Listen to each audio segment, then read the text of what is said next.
딸이 문 앞에 서 있었다. 밤이었다. 입술이 터져 있고 뺨에는 시퍼런 멍이 선명했다. 그 순간 내 세상이 멈췄다. 딸이 한마디 했다. 아빠, 나 조금만 쉬다 가도 돼? 그 말이 떨어지자 아내가 비명을 질렀다. 그날 밤 이후 나는 다시는 예전의 내가 아니었다. 이야기는 그날로부터 1년 전으로 거슬러 올라간다. 딸 서연은 언제나 조용한 아이였다. 남의 눈에 띄기보단 사람을 살피고 배려하던 성격이었다.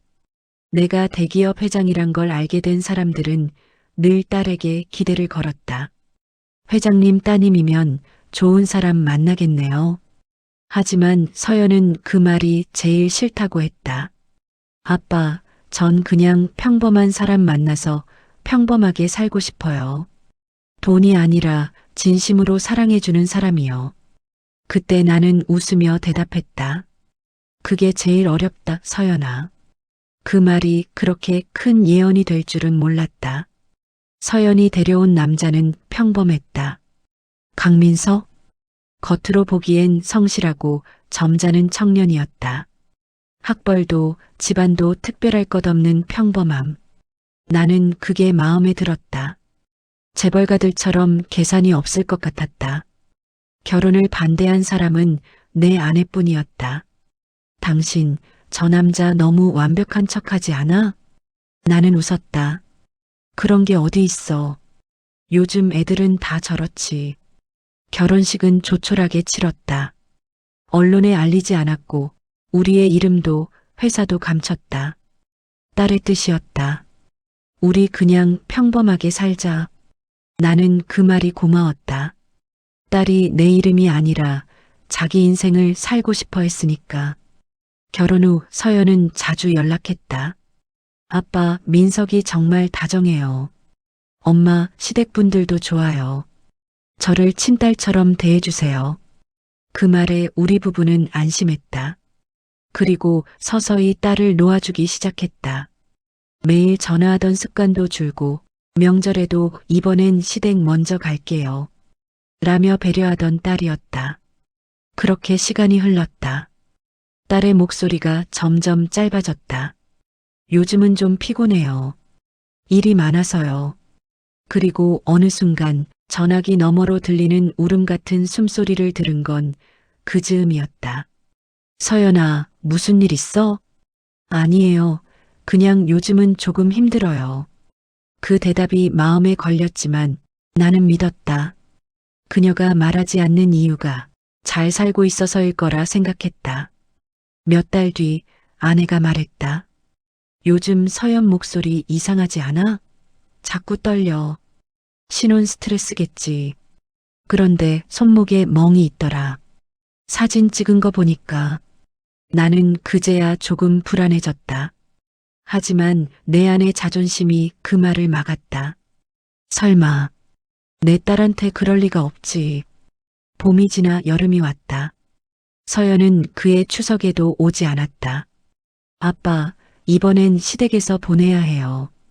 그 말에 아내는 한숨을 쉬었다. 서연이가 우리 집 오는 걸 피하는 것 같아요. 나는 그 말을 흘려들었지만 어쩐지 심장이 이상하게 뛰었다. 딸의 눈빛 속에 뭔가 감춰진 게 느껴졌다. 하지만 나는 묻지 않았다.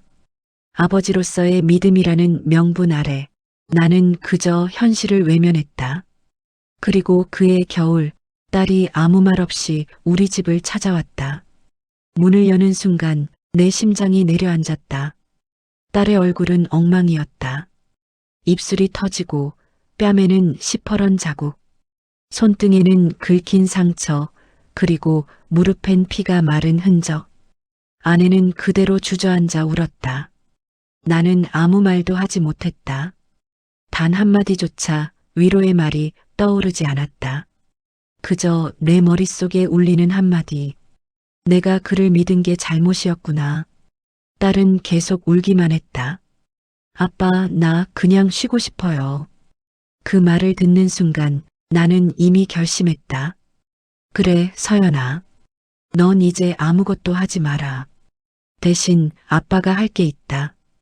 그날 밤 나는 서재 불을 켜고 오랜만에 다이어리를 꺼냈다. 그리고 단 한 줄을 적었다. 이제 내일이다. 그날 이후 서연은 연락이 줄었다. 매일 오가던 카톡이 하루, 이틀, 사흘을 건너뛰었다. 처음엔 신혼에 여유련이 했다. 그러나 아버지의 감은 이상하리만큼 예리했다. 딸의 목소리에는 웃음이 사라졌고 대화의 끝마다 공기가 묘하게 끊겼다. 아빠, 요즘은 그냥 좀 피곤해요. 민석이도 일 때문에 예민해서요.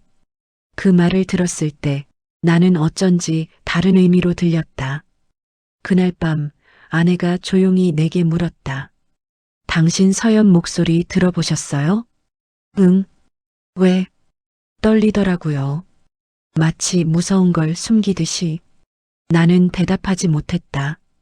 서연의 남편 강민석.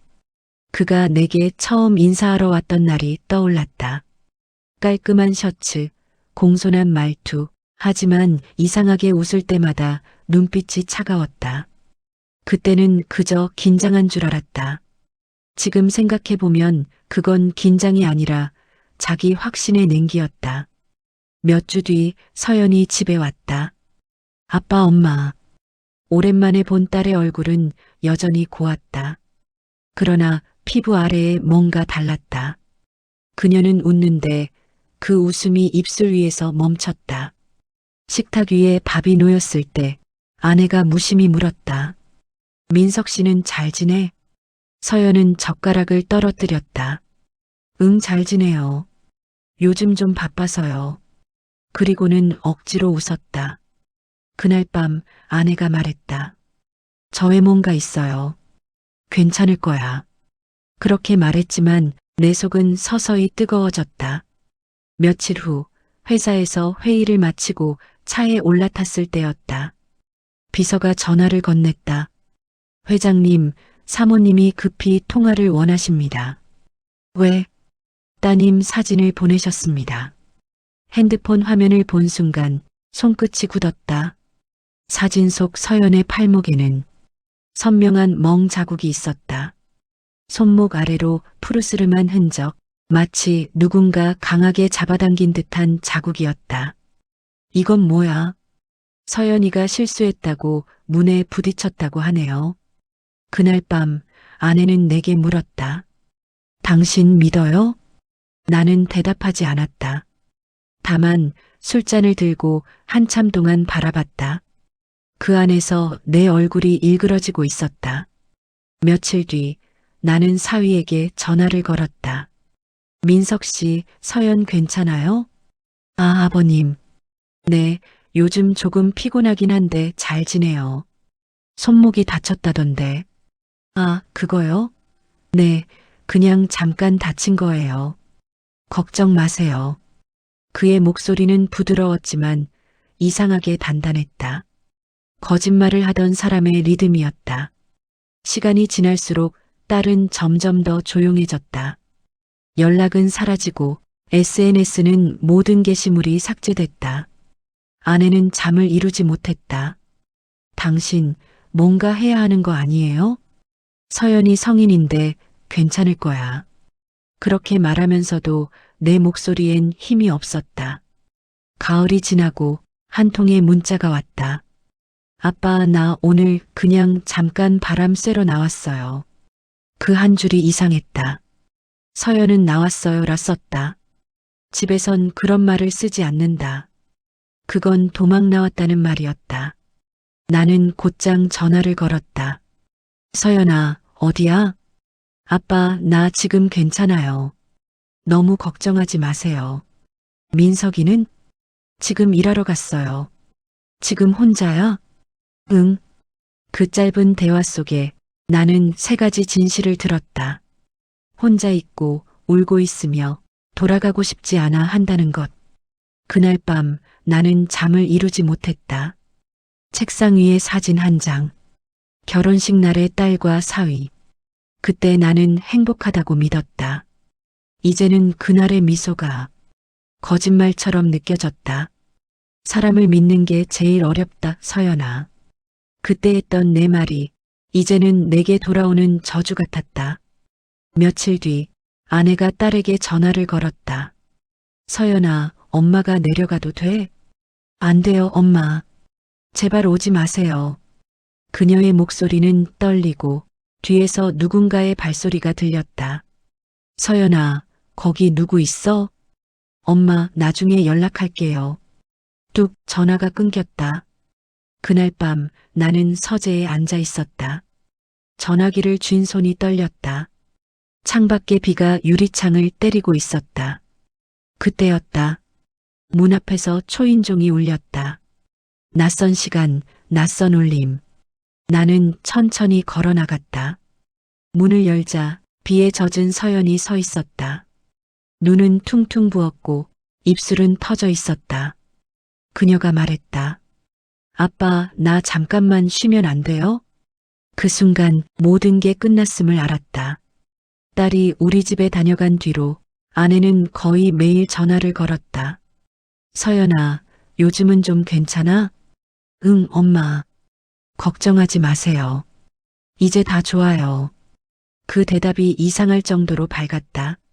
너무 밝아서 오히려 불안했다. 그날 밤 아내가 내게 말했다. 당신 서연 목소리 들어보세요.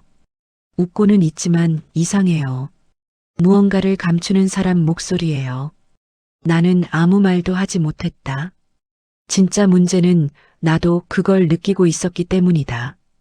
며칠 후 회사로 익명의 메일 한 통이 왔다. 보낸 사람은 표시되지 않았고 제목은 단 한 줄이었다. 한서연 씨, 괜찮으세요? 메일 안에는 사진이 첨부되어 있었다. 사진 속 딸은 긴 소매 셔츠를 입고 있었지만 팔꿈치 밑으로 옅은 멍이 비쳤다. 그 옆엔 술잔이 놓여 있었다. 보낸 사람의 말이 한 줄 있었다. 이런 일이 계속되고 있습니다. 당신은 아시나요? 나는 바로 전화를 걸었다. 서연아, 아빠야. 응, 아빠? 혹시 누가 너한테 뭐라고 하니? 아니에요. 아빠, 그런 오해하지 마세요. 그녀는 웃었다. 하지만 그 웃음은 울음과 똑같은 소리였다.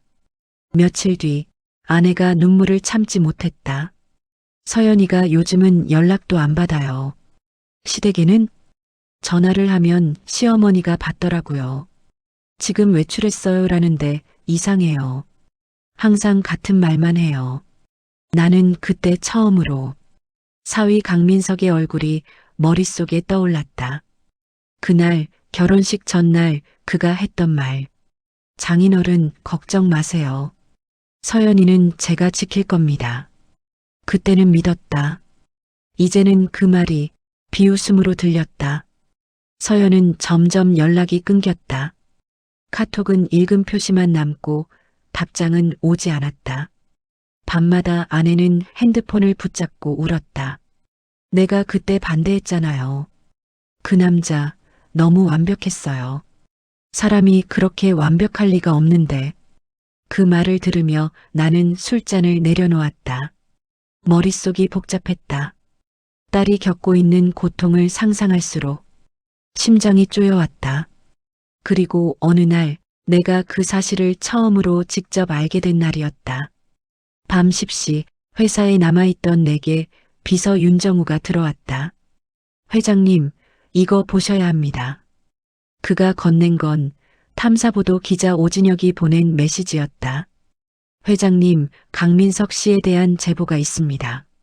내부자 말로는 가정폭력 건이 반복되고 있다고 합니다. 뭐라고?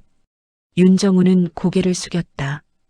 이미 몇 차례 신고가 있었던 것 같습니다. 하지만 시댁 측에서 은폐를. 그 말을 듣는 순간 머리가 하얘졌다. 눈앞이 흔들리고 손끝이 차가워졌다. 나는 곧장 오진혁에게 전화를 걸었다. 확실한 정보입니까? 회장님, 저는 증거가 없으면 말 안 합니다. 병원 진료 기록, 경찰 내부 보고서 모두 무마 처리된 흔적이 있습니다. 언제부터요? 결혼 초부터요. 그 말을 듣는 순간 속에서 무언가 부서지는 소리가 났다. 그날 밤 나는 처음으로 내 딸의 결혼을 후회했다. 그 어떤 사업의 실패보다 쓰라린 후회였다. 평범하게 살고 싶다던 그 말이 결국 널 이렇게 만든 거구나. 책상 위 결혼식 사진 속 서연은 웃고 있었다. 그 미소를 바라보다 나는 사진을 뒤집었다. 다음 날 아내에게는 아무 말도 하지 않았다. 다만 조용히 서재로 들어가 윤정우를 불렀다. 정보팀을 움직여라. 강민석과 그 집안의 모든 자료를 가져와. 회장님, 어떻게 처리할까요? 아직은 아무것도 하지 마. 이건 확인부터 해야 해. 만약 사실이면요? 나는 천천히 눈을 감았다. 그리고 짧게 대답했다. 그땐 내가 직접 처리한다. 며칠 후 서연에게서 메시지가 왔다. 아빠 미안해요. 나 요즘 많이 부족했죠? 그 한 줄이 너무 이상했다. 부족하다는 건 잘못을 인정할 때 쓰는 말이었다. 그녀가 왜 사과해야 하지? 나는 답을 보내지 못했다. 대신 다시 오진혁에게 연락했다. 진혁 씨, 가능하면 조용히 병원 쪽 라인 좀 알아봐. 어떤 병원이요? 강민석의 어머니가 자주 가는 곳. 그건 오래된 감이었다. 사람의 추함은 자주 반복된다. 이틀 뒤 결정적인 사진 한 장이 도착했다. CCTV 캡처. 병원 복도에서 강민석이 아내의 팔을 잡고 끌고 가는 장면. 그녀의 표정은 공포로 일그러져 있었다. 사진 아래엔 오진혁의 짧은 메시지가 붙어 있었다. 이제 확실해졌습니다. 나는 손으로 얼굴을 감쌌다. 한참을 그렇게 있다가 서서히 손을 내렸다. 그날 밤 딸에게 전화를 걸었다. 서연아, 아빠. 그녀의 목소리가 떨렸다. 지금은 괜찮아? 응, 괜찮아요. 민석이 요즘 많이 달라졌어요. 거짓이었다. 그녀는 울고 있었다. 나는 듣고 있었다. 하지만 묻지 않았다. 묻는 순간 딸이 더 다칠까봐. 전화를 끊고 나서 나는 오래도록 서재 창밖을 바라봤다. 어둠 속엔 아무것도 없었다. 그런데 이상하게도 그 어둠이 한 사람의 얼굴처럼 느껴졌다. 그 얼굴엔 웃음이 없었다. 냉정하고 무표정했다. 그리고 그 안에 분노가 피어오르고 있었다. 이제 준비하자. 밤이었다. 현관 초인종이 울린 건 정확히 저녁 9시 47분이었다. 아내는 설거지를 하다 멈췄고 나는 신문을 접었다.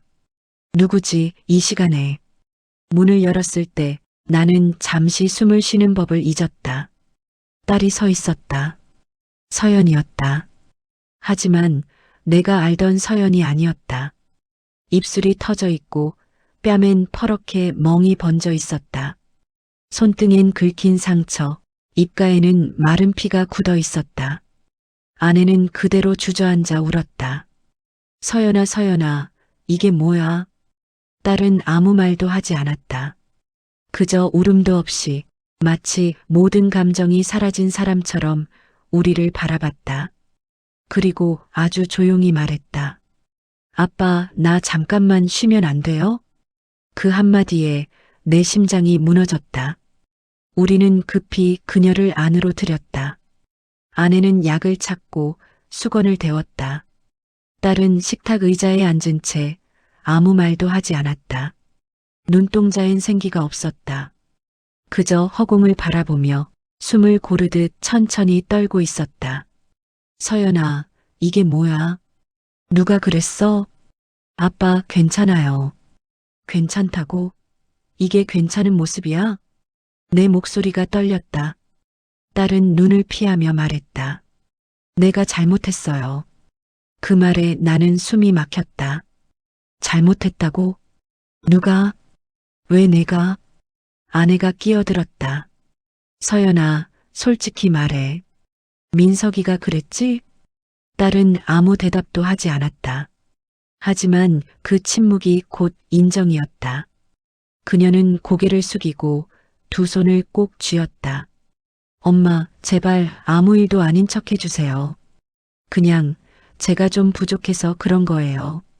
그 말을 듣는 순간 아내의 손이 떨렸다. 부족해서 맞은 거야? 그게 말이 돼. 나는 아무 말도 하지 못했다. 심장이 조여오고 머리가 새하얘졌다. 딸은 계속 말했다. 시어머니가 그러셨어요. 여자는 한 발 물러서야 집안이 평안하다고. 저도 그게 맞는 줄 알았어요.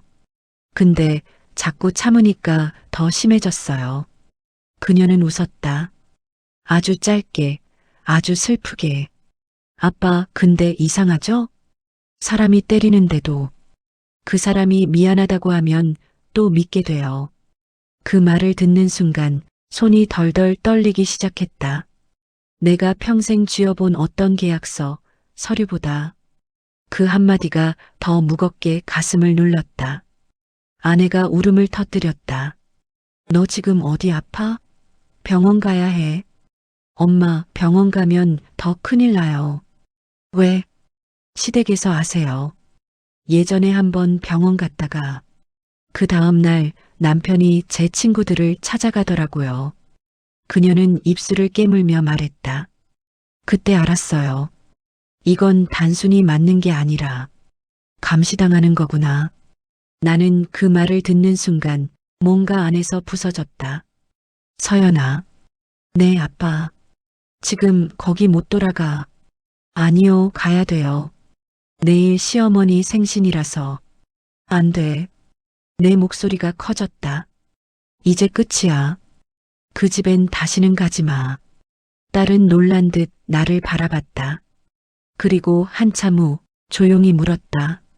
아빠, 이제 나 어떻게 해요? 나는 그때 처음으로 딸을 안았다. 그녀의 어깨는 마른 나뭇가지처럼 떨리고 있었다. 괜찮아. 이제 내가 할 일은 없어. 이제 아빠가 할 차례야. 밤이 깊었다. 딸은 아내 품에서 잠이 들었다. 나는 조용히 서재로 들어갔다. 책상 위엔 윤정우에게 받은 보고서가 있었다. 강민석, 그리고 그의 부모, 그들의 사업, 부동산, 불법 정치 자금. 나는 천천히 그 파일을 펼쳤다. 그리고 손끝으로 한 줄을 따라 읽었다. 강민석 일가, 지역 유력 인사 및 경찰관 유착 의혹. 숨이 멎는 듯했다. 모든 조각이 맞춰졌다. 왜 신고가 묻혔는지, 왜 아무도 도와주지 않았는지. 그건 단순한 폭력이 아니라 권력의 폭력이었다. 그날 새벽 나는 윤정우에게 문자를 보냈다. 내일부터 시작한다. 그건 복수의 선언이 아니라 정의의 예고였다. 그날 이후 집안의 공기는 완전히 달라졌다. 아내는 하루 종일 딸 곁을 지켰고 나는 서재에 틀어박혀 있었다. 누군가가 딸의 얼굴을 그렇게 만들었다는 사실이 내 안의 모든 인내를 태워버렸다. 딸은 여전히 말을 아꼈다. 아빠, 그냥 이 일은 잊어요. 저 다시 괜찮아질 거예요. 나는 대답하지 않았다. 대신 조용히 손을 잡았다. 괜찮아질 일은 없다, 서연아. 지금부터는 아빠의 일이다. 그녀는 고개를 숙였다. 그 표정엔 두려움과 안도, 그리고 미묘한 믿음이 섞여 있었다. 그날 밤 나는 윤정우를 불렀다. 그는 내가 가장 신뢰하는 사람이다. 오래전 검찰에 몸담았던 시절부터 법의 이면이 얼마나 더러운지를 함께 봐온 동료였다. 윤 실장. 예, 회장님. 이제 시작하자. 그는 말없이 고개를 끄덕였다. 대상은 강민석, 그리고 그 부모. 그들의 사업, 인맥, 정치 후원, 불법 거래 전부 명령으로 받아들이겠습니다. 나는 그때 처음으로 사업적 냉철함을 가족에게 사용했다. 감정은 배제했다. 복수는 뜨거운 마음으로 하는 게 아니라 차가운 머리로 하는 것임을 나는 알고 있었다. 며칠 뒤 첫 보고가 올라왔다. 윤정우의 목소리는 낮고 또렷했다. 강민석 일가, 부동산 회사 강일개발의 실질 소유주입니다. 명목상으론 부친 강태준이 대표로 되어 있으나 비자금이 다수 오가고 있습니다. 금융 계좌 추적은 진행 중입니다. 참고로 검찰 내부에서도 이 집안과 친분이 있는 인사들이 몇 있습니다. 나는 웃었다. 좋아. 그럼 이제 그 인사들부터 건드려 보자. 윤정우가 놀란 듯 나를 봤다. 회장님, 그건 위험합니다. 위험할수록 효과가 있지. 그날 밤 나는 오래된 노트를 꺼냈다. 거기엔 내가 젊을 때 쌓아온 이름들이 있었다. 검사, 판사, 언론인, 정치인. 세월이 흘러도 이름은 여전히 살아있었다. 나는 전화를 걸었다. 김 부장, 나다. 회장님, 오랜만입니다. 예전 부탁 하나 기억하지? 물론이죠. 이번엔 뭘 도와드리면 될까요? 간단해. 기사 하나 조용히 내려줘. 그는 잠시 침묵하더니 말했다. 또 누군가 밟히겠군요. 그래. 밟힐 놈들이 밟힐 뿐이야. 그 주 강일개발과 관련된 부패 기사 하나가 조용히 실렸다. 정확히 그날 오후 강민석에 붙인 강태준이 경찰 조사를 받았다. 언론은 이름만 바꿔서 지방 유력 인사 어씨라 불렀지만 누구나 다 알았다. 그게 누구를 향한 메시지인지. 다음은 은행이었다. 나는 회사 재무이사를 불렀다. 강일개발과 거래 중인 은행 리스트 전부 확보해. 회장님, 이유를 여쭤봐도 될까요? 거래 중단 준비해. 네. 그 회사, 이번 분기부터 신용위험 등급 조정 들어가게 해. 우리 쪽 계열 전부 다. 그는 놀랐지만 묻지 않았다. 그게 내 스타일이었다. 며칠 후 윤정우가 보고했다. 강민석 쪽 내부에서 동요가 있습니다. 부친이 조사받고 회사 계좌가 일시 동결되었습니다. 아마 사위는 눈치챘을 겁니다. 좋아. 이제 그가 어떤 짓을 하든 그건 그 집안의 기록으로 남게 될 거야. 그날 밤 아내는 내 얼굴을 보며 말했다. 당신 무서워요. 무서운 게 아니야. 이건 필요하니까 하는 거야. 그래도 너무 조용하잖아요. 당신 이렇게까지 냉정한 적 없었어요. 나는 잠시 침묵했다가 말했다. 그동안 세상은 조용히 우리 딸을 부쉈어. 이제 우리가 조용히 되갚을 차례야. 다음 단계는 언론이었다. 나는 오진혁 기자에게 전화를 걸었다. 진혁 씨, 내 이름은 절대 언급하지 마. 무슨 일이죠? 지방 유지 강태준 일가, 과거 폭행 사건 기록 좀 파봐. 그 집 예전에 비슷한 제보가 있었는데요. 그게 이제 불이 붙을 거야. 그는 잠시 멈췄다가 말했다. 회장님, 이번엔 정말 큰일 낼 생각이시군요. 이건 일이 아니야, 진혁 씨. 정의야. 일주일 뒤 뉴스 헤드라인이 바뀌었다. 지역 부동산 재벌, 과거 며느리 폭행 은폐 정황 포착, 경찰 내부 유착 의혹 수사 확대 예정. 그 기사 하나로 세상이 움직이기 시작했다. 강민석의 집안은 존경받는 명문가에서 폭력과 비리의 상징으로 바뀌었다. 그러나 나는 만족하지 않았다. 이건 시작일 뿐이었다. 서연아, 이제 봤지? 세상이 널 가만히 두지 않았듯 나도 그들을 가만히 두지 않을 거야. 그날 밤 딸이 조용히 내게 말했다. 아빠 이러다 다쳐요. 다치는 건 나야. 넌 이미 다쳤잖아. 그녀는 울음을 삼켰다. 그리고 아주 조용히 말했다. 고마워요. 그 순간 나는 처음으로 미소를 지었다. 차가운 그러나 확실한 미소였다. 이제 시작이다. 세상이 움직이기 시작했다. 언론은 연일 지방 재력가 일가의 폭력 은폐 사건을 다뤘고 SNS에는 그 가족의 이름이 익명으로 오르내렸다. 그들은 아직 내 이름이 배후에 있는 걸 몰랐다. 아니, 알았어도 아무것도 할 수 없었을 것이다. 왜냐면 이미 그들의 발밑은 내가 깔아놓은 진흙 위였으니까. 윤정우가 보고서를 들고 왔다. 회장님, 강태준 대표의 회사 강일개발 세무조사 착수됐습니다.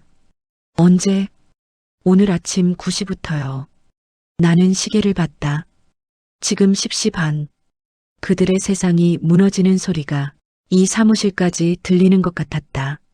아들 쪽은? 강민석 씨 회사에서 직위 정지됐습니다. 내부 감사 명목입니다. 나는 미소를 지었다. 좋아. 이제 곧 언론이 후속 보도를 내겠지. 그날 오후 뉴스 알림이 떴다. 강일개발, 비자금 조성 의혹 검찰 수사 착수. 강태준 일가, 폭행 사건 은폐 정황 추가 확인. 그 기사는 짧았지만 충격은 컸다. 전화가 쉴 새 없이 울렸다. 기자, 정치인, 업계 인사들. 모두가 물었다. 회장님, 혹시 이번 건 관련이 있으신지요? 나는 항상 똑같이 대답했다. 나는 피해자 아버지일 뿐이다. 그날 밤 아내는 조용히 물었다. 당신, 이제 됐어요? 아직? 그 사람들은 이미 다 잃었잖아요. 서연이가 잃은 게 더 많았어. 아내는 아무 말도 하지 않았다. 그녀는 알았다. 이건 단순한 보복이 아니라 정의의 복원이었다. 며칠 뒤 윤정우가 급히 찾아왔다. 회장님, 강민석 씨가 기자회견을 연답니다. 벌써? 네. 기자들 앞에서 모든 건 오해다. 누군가의 음모다라며 항변한다고 합니다. 나는 웃었다. 그래, 그게 그들의 방식이지. 늘 변명으로 덮고 돈으로 묻어버리던 사람들. 보도 대응은 어떻게 할까요? 하지 마. 그냥 그들이 스스로 무너지는 걸 보자. 다음 날 오전 기자회견 장면이 생중계됐다. 강민석은 정장을 차려입고 카메라 앞에 섰다. 저는 제 아내를 사랑했습니다. 모든 건 과장된 이야기입니다. 저희 가족은 누군가의 의도적인 공격을 받고 있습니다. 그 말이 끝나기도 전에 기자석 한쪽에서 손이 들렸다. 강민석 씨, 이 사진 사실입니까? 플래시가 터졌다. 모니터엔 CCTV 캡처 사진이 크게 떠 있었다. 그가 복도에서 아내의 팔을 세게 잡아 끄는 장면. 서연의 얼굴에는 공포가 서려 있었다. 강민석의 얼굴이 하얗게 질렸다. 그날 오후 모든 방송사가 그 장면을 틀었다. 그날 밤 나는 TV를 껐다. 아내는 아무 말도 하지 않았다. 우린 그저 조용히 앉아 있었다. 그리고 아주 오랜 침묵 끝에 내가 말했다. 무너지는 소리 참 조용하지? 아내는 고개를 끄덕였다. 당신, 이제 끝난 거죠? 아니, 아직 한 군데 남았어.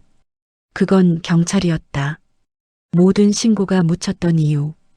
딸이 도움을 요청했지만 돌아온 건 침묵뿐이었던 이유. 그 뿌리가 그곳에 있었다. 윤정우가 보고했다. 내부 고발자 확보했습니다. 당시 담당 경찰, 폭행 신고 접수 후 상부 지시로 종결 처리했다고 합니다. 좋아. 그걸 언론에 흘려. 익명 제보 형식으로요? 그래. 그리고 증거 파일은 직접 넘겨. 이틀 뒤 뉴스 헤드라인은 다시 바뀌었다. 경찰, 폭행 은폐 정황 확인 고위 간부 수사 착수, 피해자 가족 측 공식 입장 표명 안에. 기자는 내 이름을 언급하지 않았다. 하지만 세상은 알았다. 누가 이 일을 시작했는지. 그날 저녁 서연이 조용히 내게 다가왔다. 아빠 뉴스 봤어요. 그래. 그 사람들, 이제 어떻게 돼요? 끝났지. 딸은 눈을 감았다. 그럼 나 이제 자유해요? 나는 잠시 대답하지 못했다. 그리고 천천히 말했다. 자유는 아직 멀었어. 하지만 이제 그 방향으로 가고 있지. 그날 밤 나는 오래된 수첩에 한 줄을 적었다. 그들의 세상은 무너졌고 우리의 삶은 다시 시작됐다. 다음 날 아침 신문 일면에는 이런 문장이 적혀 있었다. 폭력은 숨길 수 없다. 나는 커피를 한 모금 마시며 신문을 덮었다. 이제야 조금 숨이 쉬어졌다. 그날 아침 신문 일면엔 또 다른 제목이 실려 있었다. 강태준 일가, 과거 폭행 은폐 사건 추가 드러나. 경찰병원 지방관료 연루 정황 포착. 나는 커피를 내려놓았다. 이제 세상이 그들의 실체를 보기 시작한 것이다. 윤정우가 서류를 들고 들어왔다. 회장님, 예상보다 더 깊습니다. 이 집안 15년 전에도 유사 사건이 있었습니다. 15년 전? 당시 며느리였던 여성이 폭행으로 입원했지만 언론에 단 한 줄도 보도되지 않았습니다. 의료 기록이 삭제되어 있었죠. 나는 눈을 감았다. 그 며느리 어떻게 됐지? 이혼 후 해외로 나갔습니다. 지금은 행방이 불명입니다. 그 순간 모든 게 퍼즐처럼 맞춰졌다. 폭력은 우연이 아니었다. 그건 가문의 유전처럼 이어져 온 습관이었다. 그리고 그들은 늘 같은 방식으로, 돈으로, 권력으로 그 죄를 덮어왔다. 오진혁 기자에게 전화를 걸었다. 진혁 씨, 그 과거 사건 다큐멘터리로 만들어. 회장님, 이번엔 실명 보도입니까? 그래. 숨길 이유가 없잖아. 그럼 회장님이 피해자 가족으로 인터뷰해 주시겠습니까? 나는 잠시 말이 없었다. 그리고 조용히 대답했다. 아니, 이건 내 복수가 아니라 사회의 문제야. 내 얼굴이 아니라 그들의 죄가 남아야지. 며칠 뒤 뉴스 프로그램의 예고 영상이 공개됐다. 진실의 폭로, 권력과 폭력, 그리고 침묵한 사람들. 화면엔 강태준 일가의 회사 로고, 그리고 익명으로 인터뷰하는 전 직원의 목소리가 이어졌다. 그 집은 늘 그랬어요. 남자가 여자를 때리는 게 죄가 아니라 밖으로 새는 게 죄였죠. 영상이 끝날 때 화면엔 문구 하나가 떴다. 폭력은 은폐될 수 없다. 그 한 문장을 보는 순간 나는 깊게 숨을 내쉬었다. 내 복수가 세상을 움직이고 있었다. 그날 밤 딸 서연이 내 방으로 들어왔다. 아빠 그거 봤어요. 그래. 이제 다 끝난 거죠? 나는 잠시 그녀를 바라보다가 고개를 저었다. 끝난 게 아니야. 이제 시작이야. 시작이요? 진실은 밝혀졌지만 상처는 아직 남았잖아. 그걸 치유해야 진짜 끝나는 거야. 며칠 후 강민석이 구속됐다. 폭행, 공갈, 불법 자금, 죄목이 셀 수 없을 만큼 많았다. 기자들이 그를 향해 질문을 쏟아냈다. 후회하십니까? 그는 침묵했다. 고개를 숙인 채 수갑이 찬 손이 떨리고 있었다.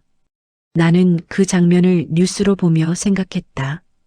이제서야 내가 느끼는 두려움, 그게 바로 내 딸이 매일 느꼈던 거야.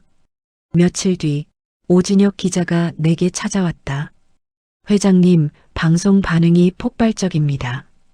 이제 전국적으로 수사가 확대될 겁니다. 좋은 일이지. 그런데 그쪽에서 반격하려는 움직임이 있습니다. 반격? 명예훼손, 허위사실, 유포 고소 준비 중이라네요. 나는 웃었다. 그럼 법정에서 싸워주지. 증거는 충분합니까? 나는 서랍을 열어 USB 하나를 꺼냈다. 충분히. 그 집안이 스스로 무너질 만큼. 며칠 뒤 법원에 제출된 자료에는 그들의 범죄가 기록되어 있었다. 뇌물, 협박, 폭행, 은폐, 거짓 진술. 판사는 조용히 말했다. 피고 강태준, 징역 10년. 피고 강민석, 징역 7년. 그 순간 방청석에서 아내가 손을 잡았다. 그녀의 눈엔 눈물이 고여 있었다. 이제 됐어요, 여보. 이제 됐어요. 나는 고개를 끄덕였다. 하지만 마음 한켠엔 이상한 공허함이 스며들었다. 집으로 돌아오는 길, 서연은 창밖을 바라봤다. 아빠, 이제 세상이 조금은 달라졌을까요? 그래, 달라졌지. 적어도 누군가는 이걸 보고 생각할 거야. 그건 폭력이었다고. 그녀는 미소를 지었다. 아주 오랜만에 진짜 미소였다. 그날 밤 나는 마지막으로 일기를 썼다. 진실은 밝혀졌다. 하지만 진실을 밝히는 건 고통이었다. 그리고 그 고통이 우리를 사람답게 만들었다. 펜을 내려놓자 창밖으로 새벽이 밝아오고 있었다. 이제야 정말로 긴 밤이 끝나고 있었다. 겨울이 끝나가고 있었다. 눈 대신 바람이 불던 아침, 딸 서연이 집 마당에 나와 있었다. 그녀는 손에 작은 화분을 들고 있었다. 아빠, 이거 봐요. 엄마가 주신 거예요. 이제 진짜 제 걸 심어보려고요. 그녀의 목소리는 여전히 약했지만 그 안에는 확실한 온기가 있었다. 모든 것이 끝난 지 2달이 지났다.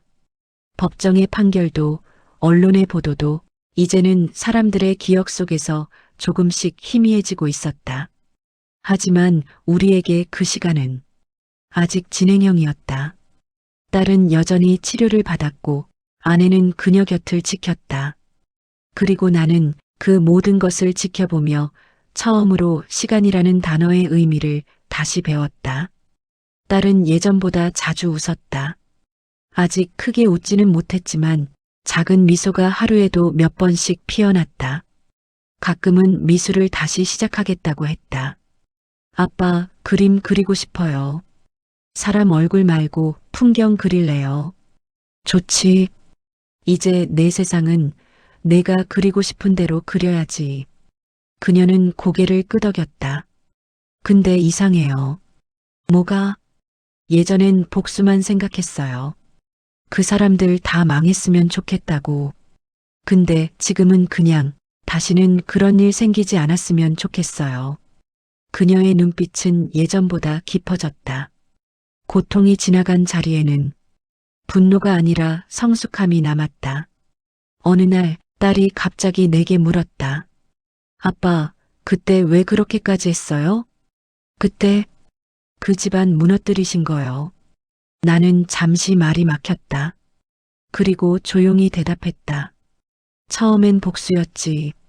하지만 하다 보니까 그게 아니라는 걸 알았어. 그럼 뭐였어요? 정의. 그리고 내가 다시 세상에 나올 수 있게 만드는 길. 그녀는 고개를 끄덕였다. 아빠, 고마워요. 그 말이 너무 조용해서 오히려 가슴이 먹먹했다. 아내는 여전히 아침마다 성경을 읽고 딸의 머리를 쓰다듬었다. 그녀는 이제 매일 말한다. 이제 우리 집엔 평화만 남았으면 좋겠어요. 그 말이 새삼 눈물 나게 들렸다. 어쩌면 우리가 싸운 이유가 바로 그것이었다. 평화를 되찾기 위한 싸움. 사람의 이름이 아니라 사람다운 세상을 위한 싸움. 봄이 왔다. 서연은 새로 문을 연 심리상담소에서 자원봉사를 시작했다.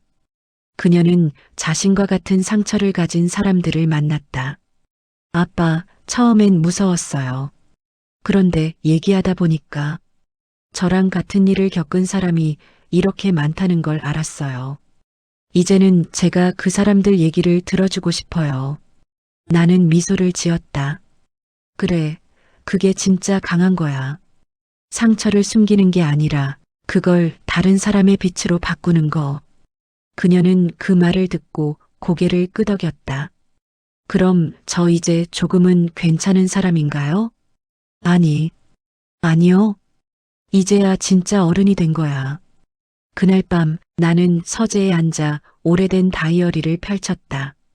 첫 장엔 그날의 문장이 그대로 남아 있었다. 이제 내일이다. 그리고 마지막 페이지에 새로 한 줄을 적었다. 이제 우리 모두의 일이었다. 펜을 내려놓자 멀리서 딸의 웃음소리가 들렸다. 아내의 목소리도 함께 섞여 있었다. 그 소리를 들으며 나는 비로소 깨달았다. 복수는 끝이 아니었다. 진짜 끝은 용서였다. 다음 날 아침 햇살이 집 안가득 들어왔다. 딸이 화분을 들고 웃었다. 아빠, 이거 피었어요. 작은 흰 꽃 한 송이가 피어 있었다. 나는 그 꽃을 바라보다가 말했다. 그래, 이제 진짜 끝났다.